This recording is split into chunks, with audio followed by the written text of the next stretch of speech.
Hello, friends. This is Jack, the talking donkey. Today's subject is rum. Rum is considered the poor man's drink in India. I don't know why. They call it poor man's drink is rum, and whiskey and beer, the rest of the people drink. And no liquor shop in India had a signboard liquor shop, always brandy shop. And none of these brandy shops sell brandy. They don't sell brandy, and Indians don't drink brandy. I think the idea of drinking brandy came from British, who take a small amount of brandy after dinner. That's what I understand, watching movies and all that. So that is how the name brandy and brandy shop came to existence in India.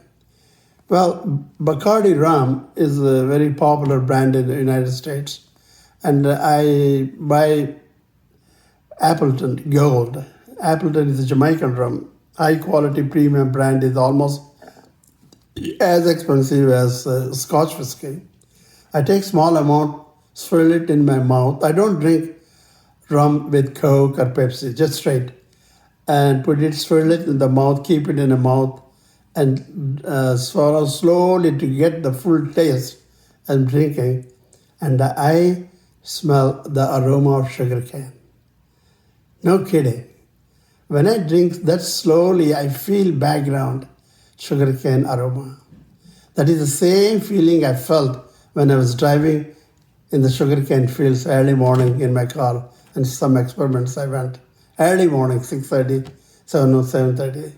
I used to smell sugarcane smell, same smell. Now, I'll tell two stories about Jamaican rum, very shortly. One is I bought some furniture in late 70s or early 80s in Kingston, late in the evening, and I had to transport furniture from Kingston to Mandeville. There's a truck driver, his name is Lafayette. I still remember after 45 years, Lafayette. And he said, sir, you have to give some rum, before I drive all the distance through the hills and all that. Okay.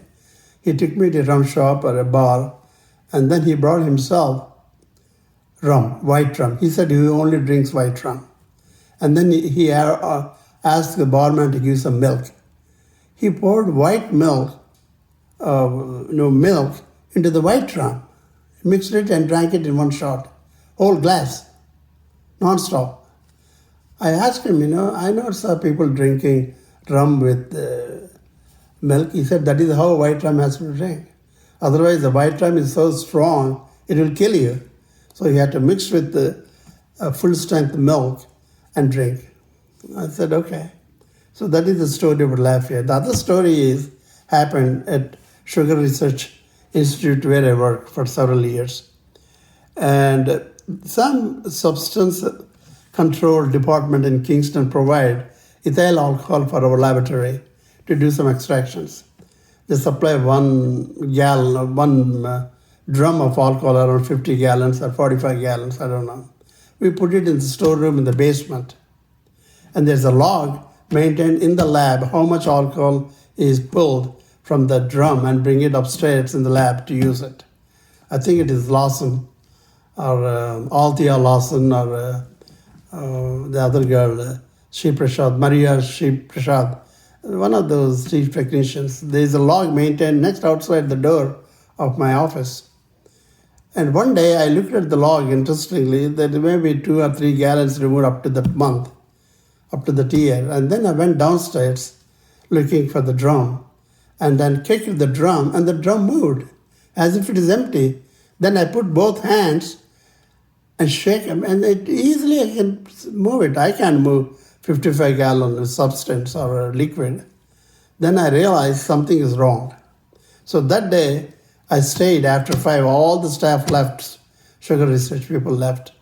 I sat down in my office doing some work, and the night watchman comes after everybody leaves to lock every room. And his name is, I believe, Blake, Richard Blake, but his last name is Blake, I remember that. He is a well-built, muscular man, very polite, decent, a very humble, And then he saw me and came to my office. He said, hi, hello, Dr. Soup, how are you? I said, fine.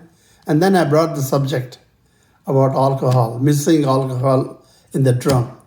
I said, Blake, there is a 55-gallon drum with a lot of alcohol, and if all the alcohol is gone, somebody is drinking it in the night. He was puzzled. He looked shocked. He looked as if I caught him in a moment.